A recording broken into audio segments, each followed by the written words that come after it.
suara saya jelas, teman-teman? Jelas, Kak.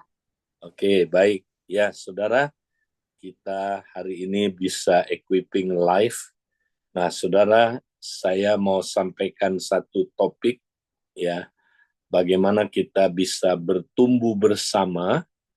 Nah, kalau kita mau bertumbuh bersama, kita harus mengerti bagaimana kita bertumbuh bersama sebagai manusia baru. Nah, saya ingin menyampaikan, saudaraku, dalam Efesus 4, apa itu manusia baru. Nah, kita seringkali tidak mengerti apa itu manusia baru, ya. Nah, kita mau sama-sama lihat dulu next, ya. Kita sama-sama lihat manusia baru itu kalau menurut Efesus 2 ayat 15 sampai ayat yang ke-16, sebab dengan matinya sebagai manusia ia telah membatalkan hukum Taurat dengan segala perintah dan ketentuannya untuk menciptakan keduanya menjadi satu manusia baru di dalam dirinya. Dan dengan itu mengadakan damai sejahtera dan untuk memperdamaikan keduanya di dalam satu tubuh dengan Allah oleh salib dengan melenyapkan perseteruan pada salib itu.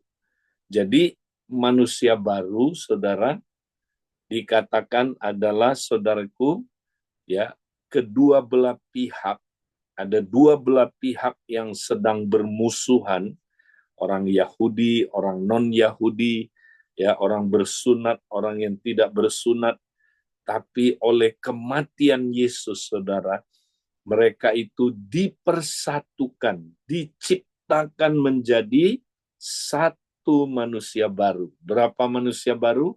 Satu, bukan banyak manusia baru, tapi satu manusia baru.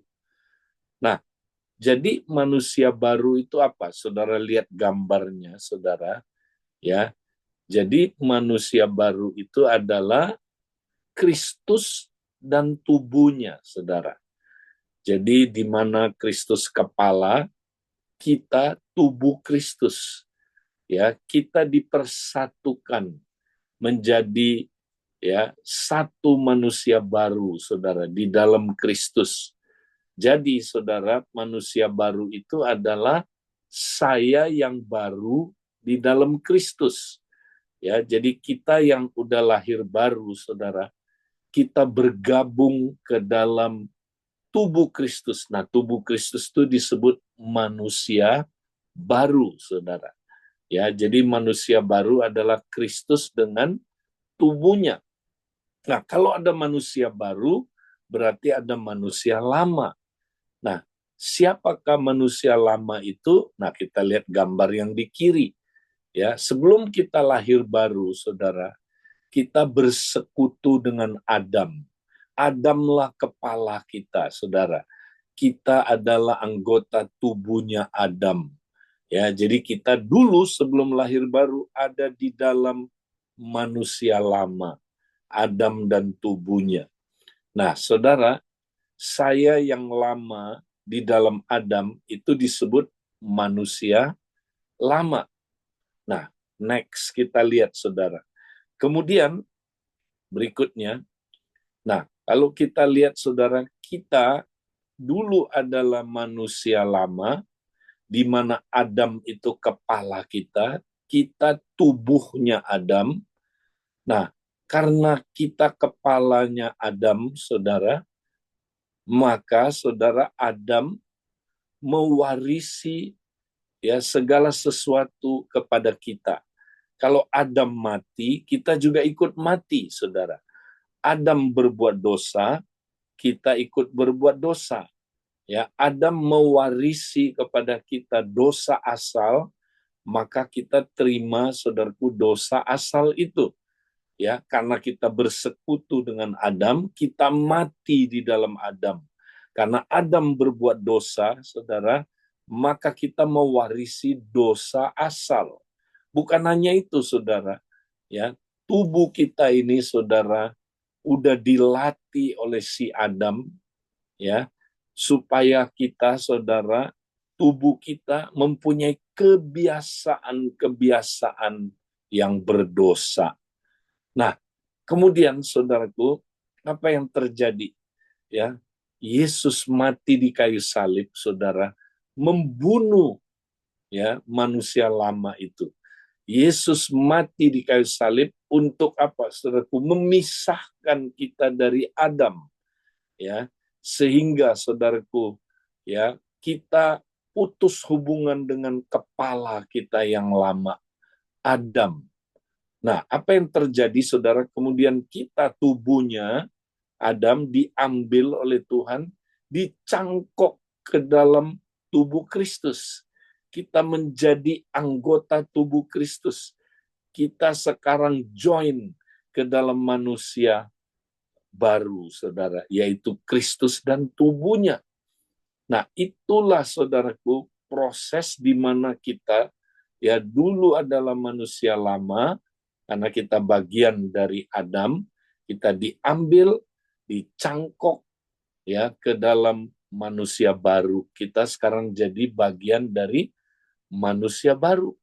Nah, walaupun kita udah, saudaraku, ya, putus hubungan dengan Adam, namun saudara, ya, kita, tubuh kita ini masih punya kebiasaan-kebiasaan manusia lama. Next. Nah, saya mau kasih lihat ilustrasinya, saudara. Jadi kita adalah seperti, ya, gambar ini, saudara. Kalau saudara lihat gambar ini, ada orang, ya, saudara, dia adalah, saudaraku, punya kepala. Nah, kepala itu mengontrol tubuhnya, saudara. Kepala itulah yang menggerakkan tubuhnya. Ya, kalau kepalanya, ya, saudara, perintahkan tubuhnya, tubuhnya lakukan apapun sesuai dengan perintah sang kepala. Demikianlah kita dulu manusia lama. Ya, Adam yang menggerakkan hidup kita, saudara. Ya, karena Adam berdosa, kita digerakkan juga hidupnya berdosa. Ya. Nah, apa yang terjadi, saudara? Tubuh kita oleh si Adam udah dilatih berbuat kebiasaan-kebiasaan yang berdosa. Nah, waktu kita lahir baru, saudara, kita mati, ya, putus hubungan terhadap Adam. Ya, jadi istilahnya orang ini, saudara, kepalanya terputus dari badannya, ya. Nah, walaupun kepalanya udah terputus dari badannya, saudara, ya, kalau saya kasih ilustrasi ayam, masih ingat, saudara, ya, teman saya waktu kecil, saudara, dia nakal, dia suka potong kepala ayam, bukan disembeli, tapi pakai pedang samurai. Jepret, putus kepala ayam itu, saudara. Nah, ayam yang kepalanya udah putus itu, saudara, masih bergerak-gerak, ya, masih bergerak-gerak. Nah, saya mau tanya, saudara, ayam ini sebenarnya udah mati belum? Ya udah, saudara. Kenapa nggak mati? Karena udah putus hubungan dengan sang kepalanya. Ya, udah putus secara medikal, dia udah mati, saudara. Tapi ayam ini kenapa badannya masih bergerak, saudara? Ya, kayaknya belum mati, saudara. Ya, masih bergerak. Kenapa, saudara? Nah, padahal gerakan ini bukan berasal dari kepala lagi, kan kepalanya udah nggak ada. Tapi badannya masih bergerak, saudara. Nah, ini kegerakan adalah dari syaraf motorik, saudara. Ya, ini yang disebut kebiasaan-kebiasaan tubuh ayam ini yang sudah terlatih untuk apa, saudaraku, bergerak. Jadi dia bergerak otomatis aja tanpa diperintah oleh kepala. Nah, demikian juga kita, saudara. Ya, kita dulu kepalanya Adam, ya, tapi oleh kematian Yesus kita putus hubungan dengan Adam. Yesus bunuh manusia lama di kayu salib, ya, dipancung kepalanya Adam, saudara. Jebret, kita putus hubungan dengan Adam. Tapi ingat, saudara, tubuh kita karena udah saking lamanya dilatih oleh sang Adam, oleh dosa, maka saudara, tubuh kita punya kebiasaan-kebiasaan yang berdosa. Nah, saudara, kenapa? Karena tubuh kita, saudara, itu memang bisa dilatih. Nah, saya kasih contoh, saudara, di sebelah kanan ada gambar orang naik sepeda. Saudara masih ingat, saya pernah kasih ilustrasi ini, saudara. Ya, kalau orang naik sepeda, saudara, awal-awalnya kita belajar naik sepeda, ya, kita harus konsentrasi penuh, betul? Mau belok kiri, mau belok kanan, mau lanjut, wah, kita sangat apa? Ya, sangat perlu konsentrasi. Nah, saudara, tapi kalau orang saudara udah ya apa yang dia tahu pengetahuan naik sepeda itu dilatih terus, dia terus latih tubuhnya naik sepeda, saudara, terus praktek naik sepeda. Pertamanya jatuh-jatuh, tapi kemudian dia praktek terus, lama-lama, saudara, setelah dia bisa naik sepeda, saya mau tanya saudara, orang ini masih perlu mikir nggak kalau naik sepeda? Nggak perlu, ya kan? Kenapa? Karena tubuhnya otomatis bisa naik sepeda. Dia bisa sambil bersiul, bisa sambil nyanyi, bisa sambil ngobrol. Tubuhnya otomatis, saudaraku, ya melakukan apa gerakan ya naik sepeda. Kenapa? Karena tubuh itu bisa dilatih, saudara. Ya, dia kalau udah terlatih, dia punya kebiasaan. Nah, demikianlah, saudaraku, manusia lama, tubuh kita yang lama, saudara, itu udah punya kebiasaan yang berdosa. Karena udah dilatih terus oleh Adam. Nah, makanya sekarang, saudara, kebiasaan-kebiasaan berdosa yang lama ini, kelakuan manusia lama ini, perlu dihentikan. Ya, supaya kita, ya saudara, bisa, saudaraku, hidup sebagai manusia yang baru, ya, karena kita sudah ada di dalam Adam, di dalam Kristus, kita sudah manusia baru, ya. Nah, karena itu, saudara, kita kembali lagi melihat next. Makanya, saudara, berikutnya. Nah, kita perlu menanggalkan kelakuan manusia lama dan mengenakan kelakuan manusia baru. Nah, kita baca ayat ini, saudara. Ayat 22 Efesus 4. Yaitu kamu berhubungan dengan kehidupan kamu yang dahulu. Nah, karena kamu dahulu udah dilatih oleh Adam, tubuh kamu itu ya sudah punya respon otomatis melakukan ya kebiasaan-kebiasaan yang berdosa. Kamu harus menanggalkan manusia lama. Nah, harus menanggalkan kelakuan-kelakuan manusia lama, itu maksudnya, saudara. Ya. Nah, kelakuan-kelakuan manusia lama ini yang menemui kebinasaannya oleh nafsunya yang menyesatkan, ya, supaya kamu diperbaharui di dalam roh dan pikiranmu. Ya, jadi kamu harus menanggalkan semua apa semua kelakuan-kelakuan manusia lama, ya, supaya kamu diperbaharui di dalam roh dan pikiranmu, dan nggak cukup sampai di situ, saudara, dan mengenakan manusia baru yang telah diciptakan menurut kehendak Allah di dalam kebenaran dan kekudusan yang sesungguhnya. Lihat gambarnya, saudara.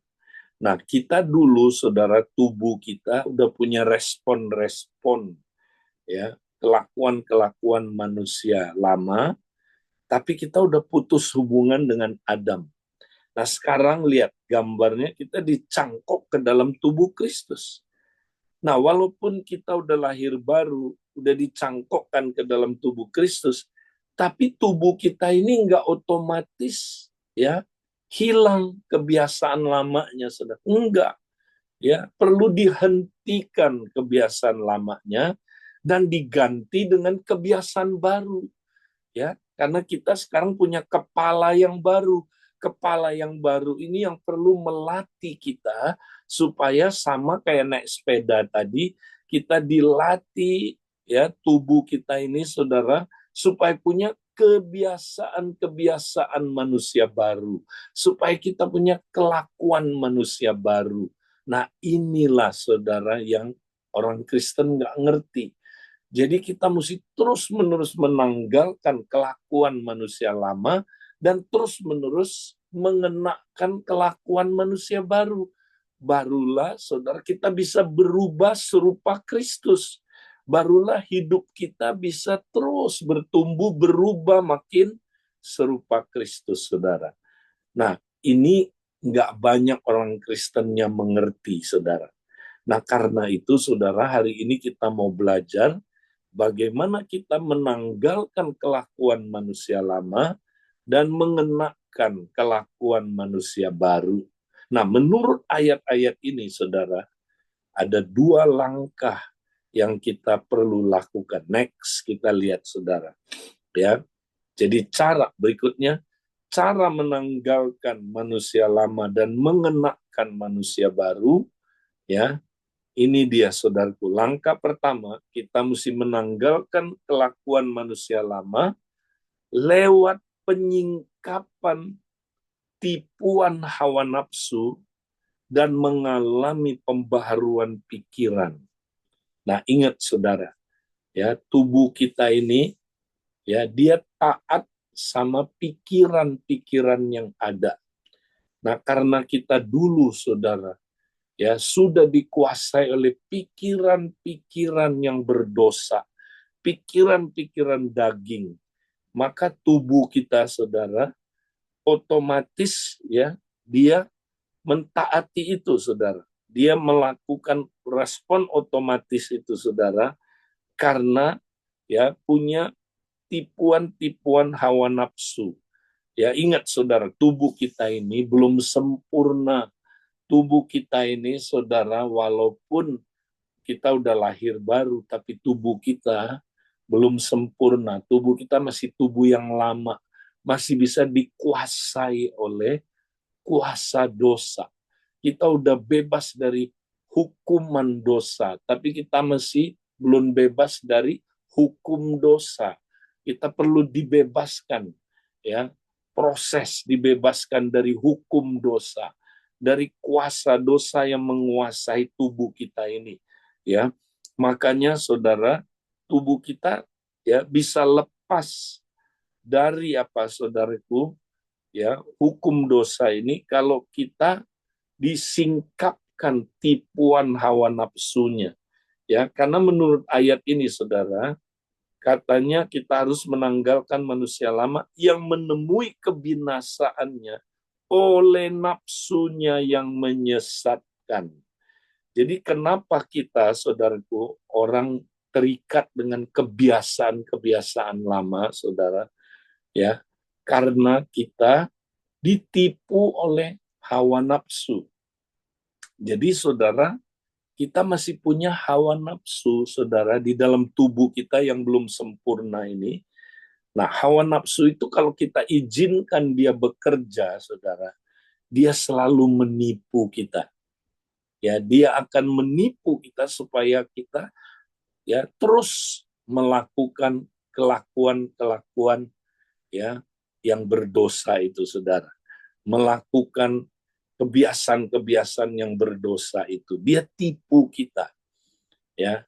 Ingat saudara, hawa nafsu itu penipu. Ya. Dia berkata demikian, misalnya ya saudara, pornografi lah. Ya, ada orang yang terikat pornografi, saudara.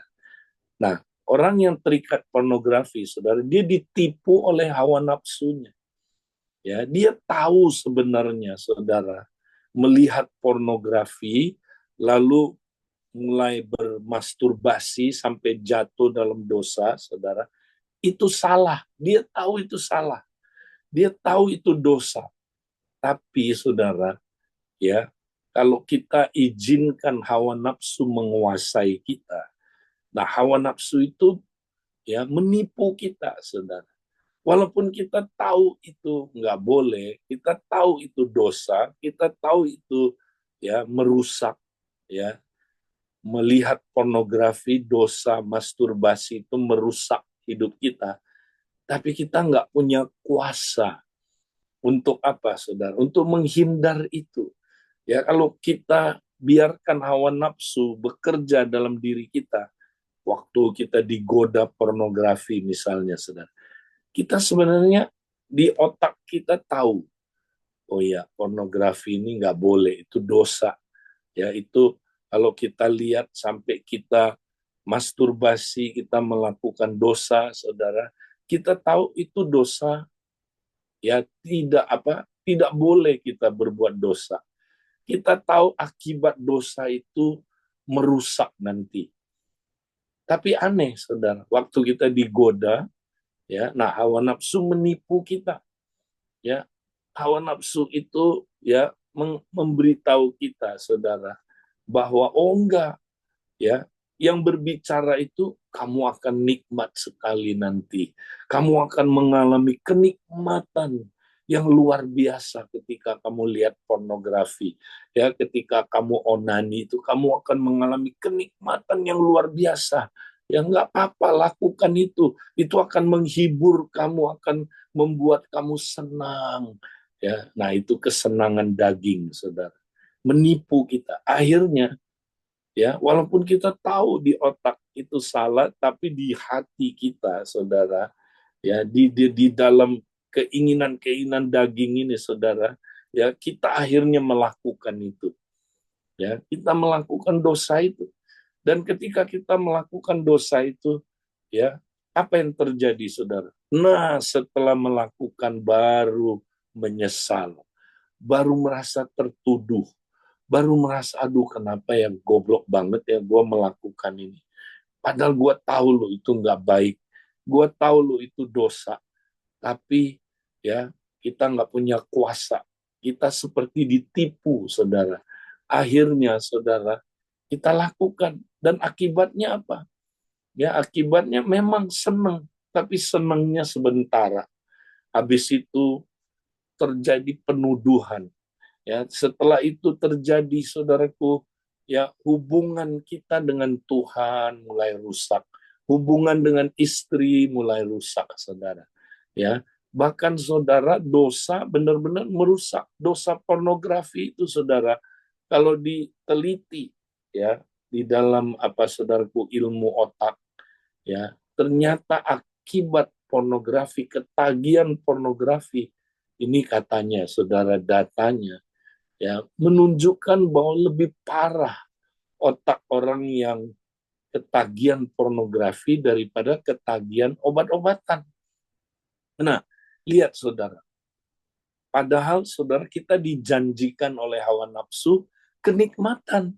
Kita dijanjikan oleh hawa nafsu apa, saudaraku? Oh, enggak apa-apa, sehat onani itu, sehat lihat pornografi itu, ya, daripada kamu kepelacuran dan lihat pornografi, lebih sehat. Kamu nggak ngerusak siapa-siapa, ya.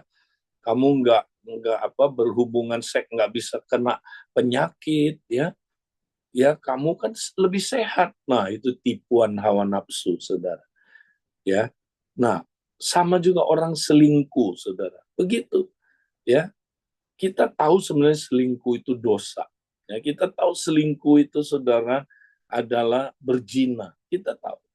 Tapi, saudara, waktu kita nggak jaga-jaga, kita hidup dalam hawa nafsu, akhirnya kita kena tipuan hawa nafsu. Dan akhirnya selingkuh. Ya, nah apa yang dijanjikan oleh hawa nafsu? Enggak, kamu akan mengalami kenikmatan yang luar biasa. Ya, kamu akan senang, bahagia hidup kamu. Apalagi kamu ketemu perempuan ini. Wah, dia tipenya kamu.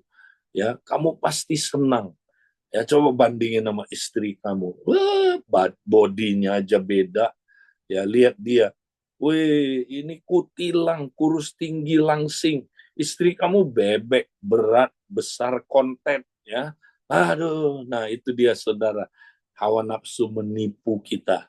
Ya, akhirnya orang itu selingkuh, saudara. Ya, dia kayak kerbau dicocok hidungnya, selingkuh.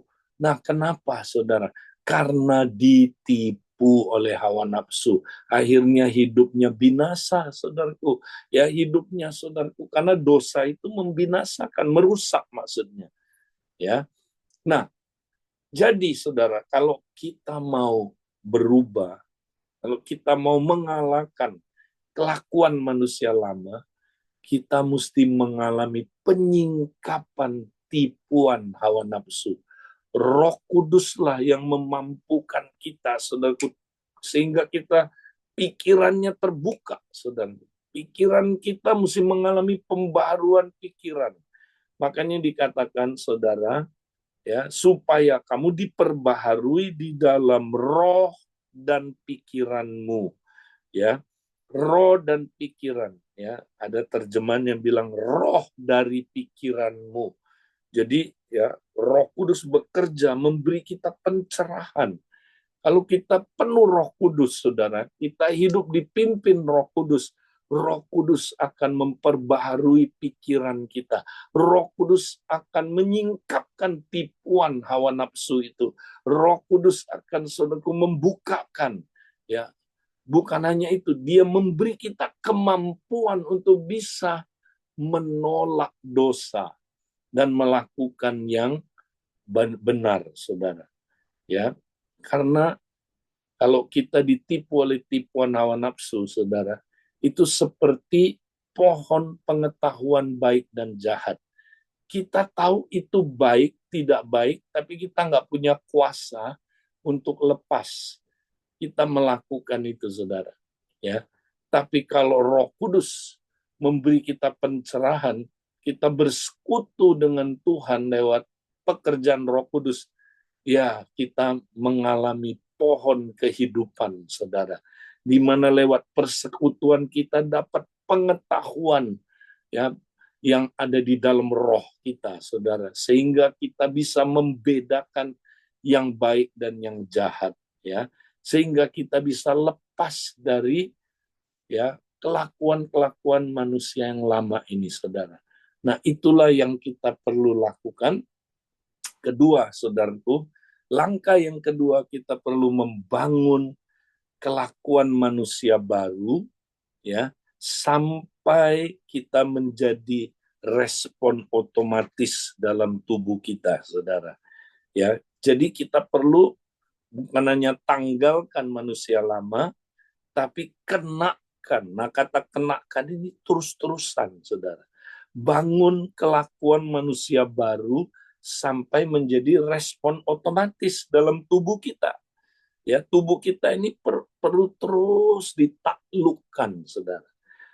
Ya, walaupun dia, saudara, tubuh kita ini sudah mengalami apa, saudaraku, kita sudah mengalami lahir baru, tapi tubuh kita ini masih tubuh yang lama, maka dia perlu ditaklukkan kepada kebenaran. Roma pasal yang ke-8, pasal yang ke-6, terus-menerus menyerahkan tubuh kita untuk diperhamba oleh kebenaran. Seperti dulu, saudaraku, tubuh kita terus-menerus diperhamba oleh Adam, saudara, ya, oleh manusia, oleh apa? Oleh kepala kita yang lama. Sekarang kita perlu terus-menerus tubuh kita diperhamba oleh Kristus, diperhamba oleh kepala kita yang baru, diperhamba oleh kebenaran, supaya tubuh kita, saudara, ya, terbangun kebiasaan-kebiasaan barunya. Nah, inilah, saudaraku, cara hidup di dalam manusia baru. Nah, lalu yang terakhir. Nah, kemudian Paulus memberikan 5 hal, saudaraku, ya, sebagai contoh yang penting bagaimana kita menanggalkan manusia lama dan mengenakan manusia baru. Next, yang terakhir. Nah, makanya nanti saudara baca di dalam Efesus 4, ada 5 hal yang Paulus beri contoh, ya, dalam hal apa saja kita harus menanggalkan manusia yang lama dan mengenakan manusia yang baru. Nah, yang pertama, saudara, kita disuruh buanglah dusta, ya. Karena dusta, saudara, itu adalah, ya adalah kebiasaan ya manusia lama. Itulah kelakuan manusia lama, dusta. Nah, kita bukan hanya buang dusta, ya kita bisa buang dusta kalau kita tadi dapat pencerahan bahwa dusta itu dosa, saudara. Ya dusta itu merusak, dusta itu nggak baik. Ya kita perlu buang, saudara, dusta itu. Ya, nah itu kita mesti ngerti pembaruan pikiran, mengalami pembaruan pikiran. Kita buang dusta karena kita dapat pencerahan. Wow, dusta itu merusak, dusta itu ya dosa. Kita mesti buang. Dan apa itu dusta, saudara? Kita dibukakan, ya. Nah, kemudian saudara, kalau kita bukan hanya membuang kelakuan manusia lama, tapi mesti kenakan kelakuan manusia baru. Nah, kelakuan manusia baru apa? Kebalikan dari dusta. Kebalikan dari dusta apa? Berkata benar, ya.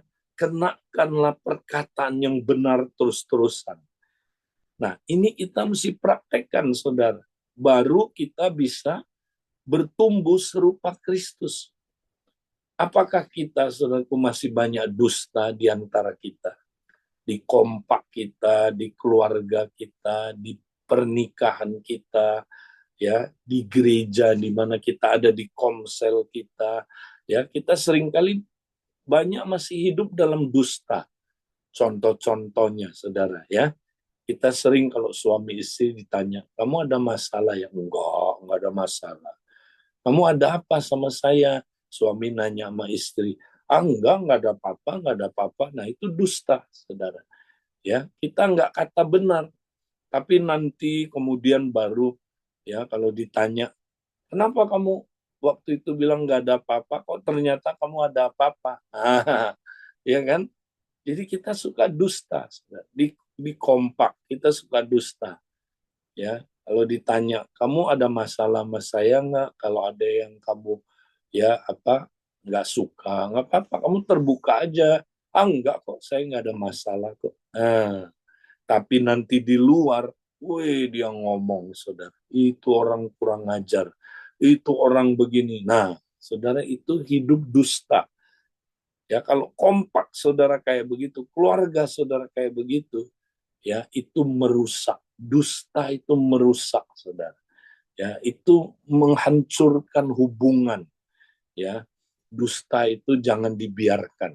Kita mesti buang dusta itu dan berkata benar. Nah, ini dia, saudara. Kita mesti terbuka, berkata benar.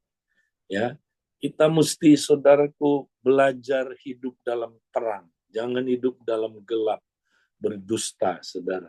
Ya, tapi berkatalah benar. Ya, kompak itu kalau nggak pernah terbuka, ngaku dosa, saudara, ya pasti apa, saudaraku? Pasti kompak itu nggak punya hubungan yang kuat, nggak punya persekutuan yang kuat. Ya, Alkitab bilang kalau kita hidup dalam terang, seperti Allah ada di dalam terang, ya, maka seperti Allah ya ada di dalam terang, makanya dikatakan kita beroleh persekutuan seorang akan yang lain. Wow, kita punya persekutuan yang kuat. Suami istri kalau dusta terus nggak punya persekutuan yang kuat. Kompak kalau dusta terus nggak punya persekutuan yang kuat. Tapi kalau kita terbuka berkata benar, kita punya persekutuan yang kuat, saudara. Mari kita buang, saudara, ya dusta itu, karena dusta adalah kelakuan manusia lama. Ya, kenakanlah perkataan yang benar. Ya, ini adalah manusia baru, sifat manusia baru. Nah, itu yang pertama. Kedua, kita harus apa katanya, kalau marah jangan sampai matahari terbenam. Ya, janganlah kamu berbuat dosa ya kalau lagi marah. Karena dibilang begini, jangan beri kesempatan atau tempat buat setan. Ya, jadi kalau kita marah-marah terus, saudara, ingat marah-marah itu sifat manusia lama. Ya, kalau kita terus marah-marah terus, saudara, kita ini marah yang berdosa ya, bukan marah kudus, bukan. Marah kudus nggak salah, saudaraku. Tapi ini marah yang berdosa. Ya, marah yang berdosa adalah tempat buat iblis bekerja, saudara. Makanya kalau kita marah-marah terus, nggak pernah bertobat, ya, maka kita menjadi apa, saudaraku? Ada tempat buat iblis bekerja dalam diri kita, saudara. Makanya ayo kita buang marah-marah itu, saudara. Ya, kita lihat marah itu adalah pintu gerbang buat setan bekerja. Bukan hanya itu, dosa-dosa lain bisa masuk kalau kita terus biarin marah yang berdosa bekerja. Contohnya waktu siapa? Kain. Ya, dia marah-marah. Tuhan bilang, Kain, kenapa kamu mesti marah-marah? Ya kan? Nah, Kain itu lalu Tuhan ngomong begini sama Kain, lihatlah ya, dosa sudah mengintip di depan pintu. Ya, dia akan menguasai kamu. Nah, saudara, kalau orang yang marah-marah, ya dosa itu katanya mengintip di depan pintu. Pintu apa? Pintu hatimu. Berarti orang yang marah-marah, saudara, di dalam hatinya ada celah, ya, ada lubang, ada celah buat buat apa, saudaraku? Dosa-dosa masuk ke dalam dirinya. Makanya habis Kain marah, masuk dosa kepahitan, saudara. Ya, setelah itu masuk dosa apa? Ya, kepahitan, terus dia membunuh, ya kan? Dosa membunuh. Ya, terus dia hidup dalam, saudaraku, ya, keadaan yang sangat mengerikan. Saudara, kalau kita suka marah-marah, kita nggak bikin beres, saudara. Ya, iblis punya kesempatan bekerja. Ya, seorang pria yang marah-marah terus, iblis bisa bekerja lewat marah-marahnya, nanti keluarganya dihantam sama iblis. Ya, iblis bekerja. Nah, iblis itu bahasa aslinya salah satu arti nama setan adalah perusak, destroyer. Ya, jadi kalau kita biarkan marah, iblis bekerja, sang destroyer bekerja. Dia merusak, menghancurkan, hubungan, menghancurkan ya apa, saudara, bisnis kita, menghancurkan ya pernikahan kita, menghancurkan keluarga kita. Makanya mari kita jangan biarkan marah yang berdosa ya bekerja, saudara. Buang itu, ya. Tutup pintu terhadap serangan setan, tutup pintu terhadap serangan dosa-dosa lain, ya. Tanggalkanlah marah yang berdosa, ya. Nah, yang ketiga, jangan mencuri, saudara. Karena mencuri adalah sifat dari manusia lama. Mencuri itu apa, saudara? Mengambil hak orang.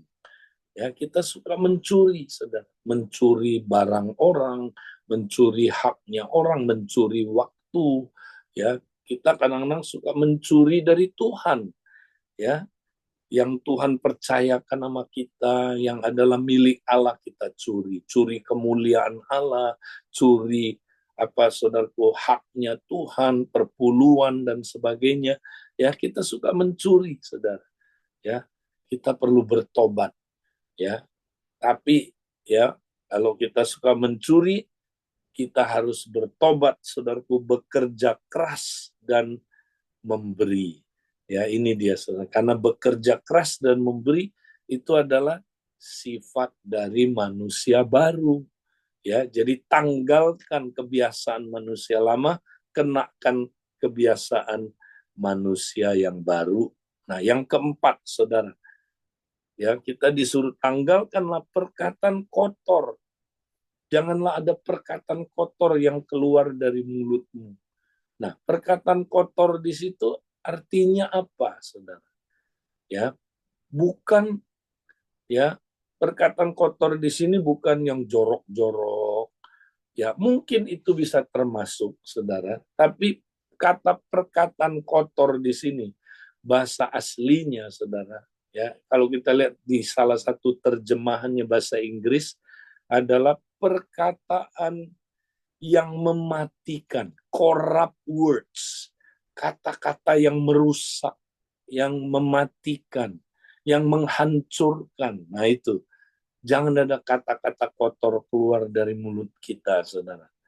Contohnya apa? Kata-kata yang nggak mendatangkan kasih karunia. Misalnya istri kita jatuh, saudara, atau suami kita jatuh. Ya, dia memang betul dia berbuat salah, dia berbuat dosa, saudara. Ya, tapi kita kemudian, saudara, ya keluar kata-kata yang menghancurkan dia. Ya, dia mah memang lah istri saya itu nggak bakal berubah dulu, sekarang, sampai selama-lamanya. Apaan itu? Ya, kita bilang percuma kamu. Ya udah ikut wanita bijak juga. Kamu mah bukan wanita bijak, wanita bejat kamu. Nah, itu kata-kata kotor, saudara. Itu kata-kata kotor. Ya, kata-kata yang merusak. Ya, kita merusak dia. Kita menghancurkan gambar dirinya. Kita mengutuk dia sebenarnya. Ya, kita bilang dia nggak bakal berubah lagi. Tuh, dari mana, saudaraku? Ya, kita tahu dia nggak bakal berubah lagi. Ya, mestinya gini, saudara. Ya, mestinya, memang istri saya masih punya kelemahan, dia jatuh. Ya, kita bilang Tuhan, memang dia masih belum ya berubah dalam hal ini. Dia jatuh, tapi aku percaya Tuhan, dia bisa berubah karena dia manusia baru, dia ciptaan yang baru, dia pasti bisa berubah karena dia diciptakan serupa dengan Kristus. Oh puji Tuhan, istriku bisa berubah, aku percaya. Nah itu kata-kata yang membangun, saudara. Itu kata-kata yang mendatangkan kasih karunia bagi orang yang mendengarkannya. Ya, jadi saudara mestinya begitu. Nah, kita suka tuh keluar kata-kata kotor, suami istri saling saudaraku, saling merusak, ya, orang tua dengan anak, ya, anak dengan orang tua, ya, kita dengan sesama anggota kompak, ya, kata-kata kita bukan kata-kata membangun, kata-kata yang merusak, kata-kata yang menghancurkan, kata-kata yang saudaraku, tidak mendatangkan kasih karunia. Ini kita perlu buang, saudara, karena itu sifat manusia lama. Kenakan ya kata-kata yang membangun, yang mendatangkan kasih karunia, itu sifat manusia baru. Ya, nah yang terakhir, saudara, yang kelima, jangan mendukakan Roh Kudus. Ya, ayat ini mengajarkan jangan mendukakan Roh Kudus. Ya, apa yang membuat Roh Kudus duka? Kalau kita menyimpan kepahitan dan dosa-dosa korporat. Ya, kalau kita, saudara, geram, ya, kita melakukan kepahitan, geram, ya, hawa saudaraku, egois, ya, kata-kata yang merusak, ya, saudara. Nah, ini adalah, saudaraku, sifat-sifat, ya, yang, saudaraku, mendukakan Roh Kudus. Roh Kudus itu, saudara, ya, dia sibuk membangun tubuh Kristus. Dia sibuk, saudaraku, memelihara tubuh Kristus. Tapi kita sibuk merusak tubuh Kristus dengan kepahitan, dengan dosa-dosa korporat. Ya, nah, Roh Kudus makanya duka cita, saudara. Ya, Roh Kudus itu berduka cita kalau kita menyimpan kepahitan. Kalau kita terus, saudaraku, merusak tubuh terus dengan dosa-dosa korporat. Roh Kudus duka cita. Nah, kalau Roh Kudus duka cita kan gawat. Ya, memang mendukakan roh tidak menyebabkan kita, saudara, kehilangan keselamatan. Enggak. Tapi mendukakan Roh Kudus itu bahaya, saudara. Kalau Roh Kudus diam, tidak mau bekerja lagi dalam diri kita. Wow, ya, kita mana bisa hidup kudus? Kita mana bisa menjalankan kegiatan kehidupan kekristenan kita? Karena, saudaraku, tanpa Roh Kudus penolong itu kita nggak bisa menghidupi kehidupan kekristenan kita. Makanya jangan duka citakan Roh Kudus. Kita perlu, saudaraku, bertobat. Ya, buang dosa-dosa kepahitan ini, dosa-dosa korporat. Ya, tanggalkan dosa-dosa ini dan kenakanlah kasih, kenakanlah pengampunan, ramah seorang akan yang lain. Kita mesti, saudaraku, praktekkan kasih. Nah, ini yang menyenangkan Roh Kudus, saudara. Kalau kita menyenangkan Roh Kudus, wow, Roh Kudus bekerja luar biasa di dalam hidup kita. Roh Kudus bekerja di dalam kompak kita. Roh Kudus bekerja di dalam, saudaraku, komsel kita. Roh Kudus bekerja di dalam pernikahan kita, dalam hubungan keluarga kita. Maka kita akan mengalami, saudaraku, ya, revival terus menerus. Ada nggak saudara yang sudah tidak ada revival hidup saudara? Jangan-jangan saudara mendukakan Roh Kudus. Mari kita bertobat dari dosa-dosa ini, saudara. Dosa-dosa yang merusak tubuh. Dosa-dosa yang merusak manusia baru ini. Kita mesti buang, saudaraku. Ya, karena kita harus hidup sebagai manusia baru, ya, di dalamnya Roh Kudus akan memperbaharui kita terus-menerus sehingga kita akan mengalami perubahan-perubahan hidup. Puji Tuhan. Nah, itulah, saudaraku, kalau kita mau bertumbuh bersama sebagai manusia baru. Nah, itu yang saya mau sampaikan hari ini. Saya berharap saudara menangkap ini, saudara diberkati, dan saudara praktekkan ini dalam kompak saudara, dalam hidup keluarga saudara. Tuhan memberkati. Saya